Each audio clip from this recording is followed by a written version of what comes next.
Hola chicos, ¿qué tal? Hoy vamos a dar la decadencia del Imperio de los Austria, ¿vale? El siglo XVI, que lo dimos anteriormente, fue un siglo de predominio político y militar en Europa del Imperio Hispánico, ¿vale? En cambio, ahí vemos en la imagen a los dos emperadores de del siglo anterior, como son Carlos I y Felipe II. En cambio, el siglo XVII vemos, ahí vemos ver el predominio político y militar, vemos ahí todo el territorio que conquistó y todas las posesiones que tuvo Felipe II. Acordaros de Portugal, todos los territorios de Portugal, que pues llevaba también las colonias, América, mucha parte de Europa, ¿vale? Todo esto. Sin embargo, en el siglo XVII vemos el primer monarca del siglo XVII de los Austrias menores, que va a ser Felipe III. En el siglo XVII será de decadencia, ¿vale? Pérdida de hegemonía en Europa, ¿vale? Y por las causas, pues, son exteriores e interiores, ¿vale? En el ámbito internacional, pues una serie de derrotas militares harán que va a hacer que perdamos territorios en Europa. Aquí los territorios que tenemos en Europa, pues a lo largo del siglo XVII, pues una serie de derrotas pues, va a hacer que muchas zonas se independicen y que Francia pues conquiste muchos territorios de estos que ahora mismo todavía pertenecen pues, al Imperio Hispánico. Y, ¿vale? Y por tanto, pues otros países como otras potencias como Francia, Inglaterra, Países Bajos que se van a independizar, pues van a ser superiores al Imperio Hispánico. En el interior se produce el endeudamiento de la hacienda pública, los grupos privilegiados pues vivían de la renta y además se produce un despilfarro. Acordaos que llegaron muchas monedas, muchas monedas, mucho material de oro, oro y plata de América, pero eso se va a despilfarrar en las guerras, ¿vale? Los monarcas, vamos a comenzar. Los monarcas en el siglo XVII son poco eficientes y van a gobernar a través de válidos, ¿vale? Los monarcas del siglo XVII, Austrias menores, se van a llamar Austrias menores, no tienen el carisma. Ahí vemos, estos son los monarcas del siglo XVI. Los monarcas del siglo XVII no tienen el carisma y la personalidad de Carlos I y Felipe II, que vemos ahí los dos en la imagen, ¿vale? Que estos pues lo que hacían era que participaban activamente en la política, estos dos reyes en el siglo XVI. Sin embargo, sus sucesores, ahí vemos uno de ellos, Felipe IV, Felipe III, Felipe IV y Carlos II, ahí vemos a Felipe IV, pues desatendieron el gobierno. Ellos desatienden el gobierno, no quieren para nada el gobierno. Ahí vemos a uno de ellos y ¿qué hacen? Pues ellos se dedican la mayor parte del tiempo a la caza, a las recepciones palaciegas, a las fiestas. Son reyes que pasan olímpicamente de hacer trabajo y dedicarse a la política. ¿Qué hacen? Que los asuntos políticos los van a delegar en sus favoritos o validos, ¿vale? Los validos. Este es el rey, Felipe III el primero, y este va a ser su valido, que va a ser el que se dedica a la política, ¿vale? En este caso es el duque de Lerma. Él pues se dedica a cazar, a holgazanear, y los válidos pues son los que se dedican a la política, actuaban como jefes de gobierno, ¿vale? Restando cada vez el protagonismo a los monarcas. Estos válidos, ahí vemos vemos al conde duque de Olivares. Estos válidos pues aumentan su poder en beneficio, utilizan el poder en su beneficio, ¿vale? Casi más o menos como los políticos de hoy en día. Utilizan el poder en su beneficio, aumentando la corrupción y la ineficacia de la administración de la corona, ¿vale?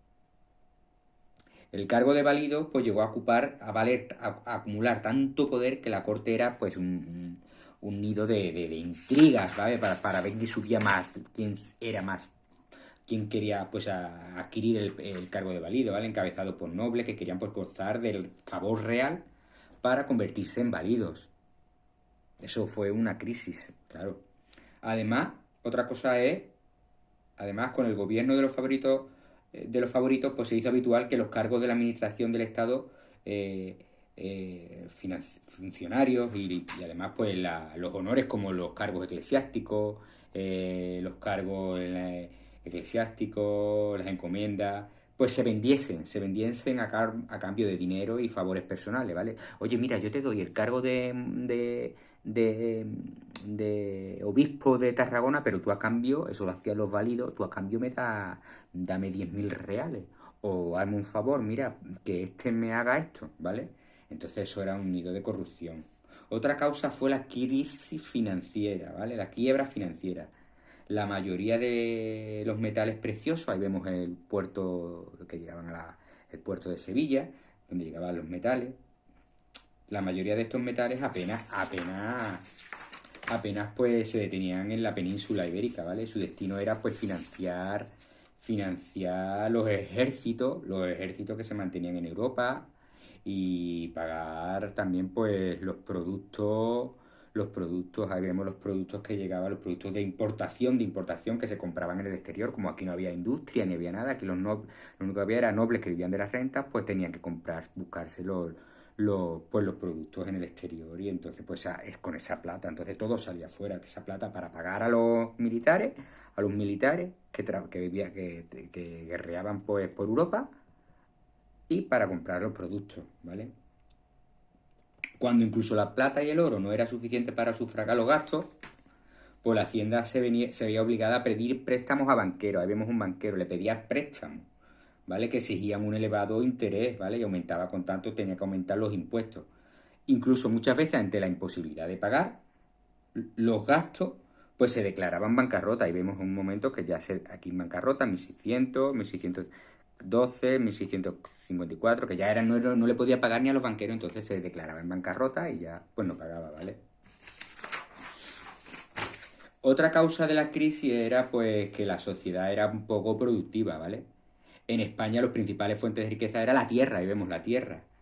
¿Quién era el propietario de la tierra? Pues la propiedad de la tierra estaba en manos de la nobleza y el clero, ¿vale? Y la alta burguesía, cuya aspiración, ¿cuál era? Pues vivir de la renta. Esta mentalidad de rentista, yo te alquilo un trozo y tú me pagas un dinero y con esto vivo yo de las rentas. ¿Qué me supone esto? No invierto en el campo, no compro nada, ¿vale? ¿Vale? Pues esta mentalidad rentista comportó que los beneficios de la tierra de aquí de la península y las riquezas que llegaban de América no se utilizaran, por ejemplo, como he comentado, ¿vale? Las actividades productivas, en mejorar los campos, en invertir en el comercio, para nada, sino que se hacía la compra de tierra para vivir más, para que los nobles y el clero viviera mejor de la renta, o en artículos de lujo de esta sociedad parasitaria, ¿vale? Que vivían pues de fiesta y vivían de la renta y no invertían. Esta situación, unida a una permanente subida de los precios, sumió en la pobreza a la mayoría de la población, ¿vale? El pueblo llano trabajaba solo para poder sobrevivir, ¿vale? Presionado por las rentas que debían de pagar a los privilegiados por trabajar las tierras y por los numerosos impuestos que tenían que pagar tanto a los nobles como al clero. ¿Vale? En cuanto a los conflictos en el exterior, en cuanto a los conflictos, perdón, en el exterior, el fracaso de los tercios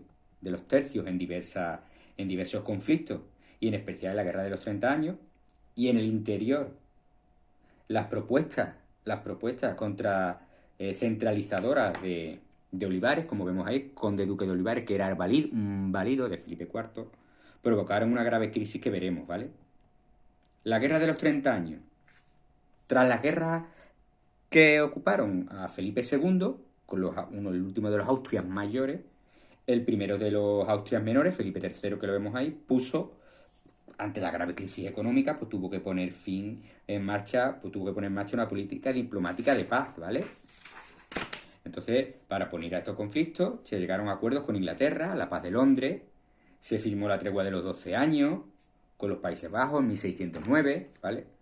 1609, pero la paz fue corta en Europa. Y todo el reinado, ahí vemos, de Felipe IV, sucesor de Felipe III, ¿vale? Conllevó la Guerra de los 30 años. Ahí vemos Felipe IV de nuevo, la Guerra de los 30 años. Un conflicto a la vez religioso y una pugna por la hegemonía de Europa. Ahí vemos en verde los conflictos religiosos, el territorio que era protestante, y en marrón, católico. ¿Qué pasa? Que un conflicto enfrentó a los príncipes alemanes protestantes, esto de los príncipes alemanes, Imperio Alemán, los príncipes alemanes protestantes contra el emperador alemán, ¿vale? Contra el emperador alemán que era católico, y este emperador quiso que nada, de protestantes nada, entonces los príncipes de protestantes nada, todos católicos, y entonces los príncipes protestantes se enfadaron y empezaron la guerra contra contra el emperador católico alemán. Y entonces, pues todos los países protestantes, Suecia, Suecia, Noruega, Prusia, fueron a ayudarle, ¿vale? Fueron a ayudarles contra este. Entonces, pues Castilla, bueno, vemos a Francia, que era católica, pero Francia, como también dijimos, que era una guerra religiosa, pero también por la hegemonía, a ver quién tenía la hegemonía de Europa. Francia apoyó a los protestantes, y eso que era católica. ¿Por qué? ¿Para qué? Para luchar contra los austrias españoles, que tenían muchos territorios por aquí, ¿vale? ¿Vale? Entonces, el conde duque de Olivares, pues fue partidario de entrar en la guerra al lado de los austrias alemanes. ¿Para qué? Para mantener la hegemonía de los Habsburgos en Europa y frenar el protagonismo de Francia, que hemos dicho que Francia entró a favor de los protestantes. Entonces España dice, no, vamos a entrar a ayudar a los católicos, ¿vale? Y frenar, pues como ya he dicho, el protagonismo de Francia. Acordaros, mira, aquí vemos que Francia en este momento estaba el cardenal Richelieu, que era otro válido del rey francés, que era en este caso Luis XIII, el cardenal Richelieu. Acordaos de D'Artagnan y los tres mosqueteros, mosqueperros. No sé si veíais esos dibujos, mosqueteros. Que estaba, pues el malo era el cardenal Richelieu, ¿vale? Tras varias victorias importantes, como la de Nördlingen, en 1634, por los tercios españoles, el conflicto acabó con la derrota de las tropas imperiales y españolas, ¿vale? En 1648 ahí vemos que se firma la Paz de Westfalia, ¿vale? Que daba la libertad de religión a todos los países que quisieran, cada uno su religión, que reconoció la independencia de los Países Bajos. Aquí vemos los Países Bajos, que eran territorios españoles, y ahí vamos a perderlos. Se va a reconocer la independencia de los Países Bajos, ¿vale? Aquí vemos, ¿ves? Holanda, los Países Bajos. Otra cuestión que ocurrió, la revuelta de 1640, ¿vale? El programa centralizador del conde duque de Olivares, válido de Felipe IV, acordaros, ¿para qué? Para tener más recursos económicos, para controlar más recursos económicos y militares. ¿Para qué? Para las guerras de los años 30, de la guerra de los 30 años, y todos los enfrentamientos que tenía pues, el imperio hispánico, pues, y aumentar el poder del rey, centralizar. Lo que hace Olivares es pretender integrar a todos los reinos de la monarquía hispánica, todos estos de aquí, a todos los reinos en un estado común. Acordaos que Aragón tenía sus propias leyes, Nápoles tenía sus propias leyes, Portugal tenía sus propias leyes. Pues nada, Olivares lo que pretende es crear un estado común centralizado, ¿vale? Con las mismas leyes e instituciones, y siguiendo el modelo de Castilla, ¿vale? El primer paso fue la creación de la Unión de Armas. ¿Qué era la Unión de Armas? Que proponía que, además de Castilla, el resto de todos los territorios, ¿vale?, de la corona contribuyesen con tropas a las necesidades militares que comportaba la defensa del imperio. Por ejemplo, Aragón va a tener que dar 10.000, Cataluña 16.000, Valencia 6.000, Portugal 16.000, porque sobre todo era Castilla la que siempre tenía que dar, pues, los militares, ¿vale? Porque ellos, pues, cada uno tenía sus leyes y no querían. Entonces, ¿qué hacen? Pues no, ahora van a aportar todos, ¿vale? Los militares. Entonces, ¿qué ocurre? La presión fiscal a la que somete el conde duque de Olivares a los distintos reinos, y la propuesta de la Unión de Armas, un solo ejército de todos los territorios, para luchar ¿contra qué? Contra lo que Castilla quería, que era tener el poder, ¿vale? ¿Vale? la unión de armas del duque de Honduras, todo esto derivó en la crisis de 1640, ¿vale? En Portugal, ¿qué pasa en Portugal? Aquí vemos en Portugal. En Portugal la rebelión que fue impulsada por la clase dirigente que seguía la independencia, ¿vale? Que seguía la independencia y proclamarán rey al duque de Braganza, ¿vale? Al duque de Braganza, aquí lo vemos como Juan IV, ¿vale? Frente a Felipe IV, que era el que estaba el monarca hispánico. Van a poner a su propio rey, ¿vale? España finalmente va a reconocer la independencia de Portugal en 1668 tras varias derrotas. ¿Y qué ocurre en Cataluña? En Cataluña, ¿qué ocurre? En 1640 también. En Cataluña, la imposición de nuevos impuestos y el alojamiento de las tropas de las tropas hispánicas en el territorio, porque iban a luchar contra Francia, entonces se tenían que alojar en Cataluña, pues provocaron una sublevación del campesinado, ¿vale? Ahí vemos el campesinado se subleva, provocando el corpus de sangre. Las clases dirigentes, ¿vale? Se van a unir a la rebelión y además pues van a proponer la independencia y pusieron a Cataluña bajo la soberanía del rey de Francia.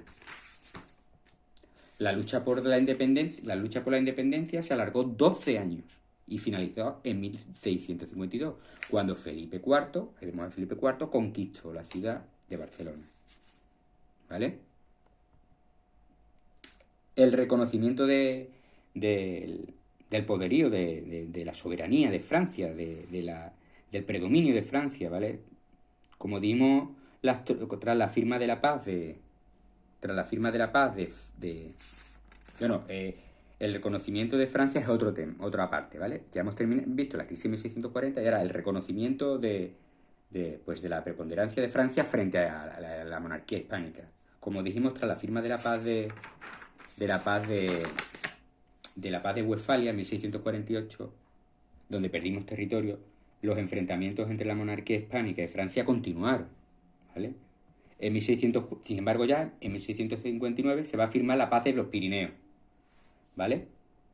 El imperio hispánico, tras la derrota con Francia en esta paz, ¿vale? Va a perder el Artois, el Rosellón, la Cerdeña en el norte de los Pirineos, aquí lo vemos, Artois, Rosellón, la Cerdeña, ¿vale? En la paz de los Pirineos, aquí vemos la paz de los Pirineos, ahí los dos monarcas, el español y el francés, ¿vale? En tiempos de Carlos II, que va a ser el último monarca austriaco, el último monarca de los Austrias menores, ahí vemos a Carlos II. En tiempos de Carlos II se reinicia la guerra contra Francia, ¿vale? Pero la hegemonía hispánica ya había desaparecido y ahora es Francia la que va a vencer en las guerras, ¿vale? Va a vencer en las guerras y ¿vale? Sobre todo aquí en Aquisgrán, pues va a obtener territorios, sobre todo en las fronteras con los Países Bajos. También los fracasos militares llevarán a la firma del Tratado de Nimega en 1678, otra derrota, donde, ¿vale? Francia se anexiona al Franco Condado. Aquí vemos el Franco Condado, se lo anexiona también Francia. Y otra zona, ¿vale? Fue el inicio, digamos, de la hegemonía francesa y el eclipse, ya, digamos, de la española, ¿vale? Francia va a ser la que tenga el dominio frente a España, ¿vale? Si con los Austrias mayores era la monarquía hispánica la que tenía la preponderancia, los Austrias menores va a llegar que Francia ocupe y obtenga pues la hegemonía en Europa, con Luis XIV, el Rey Sol, ¿vale? Y con esto hemos terminado esta parte, chicos. Y ya no hay más vídeo en este curso, ya terminamos el curso y me alegro, estoy muy contento de, bueno, haberos enviado los cursos, los vídeos y espero que os haya sido de mucha utilidad.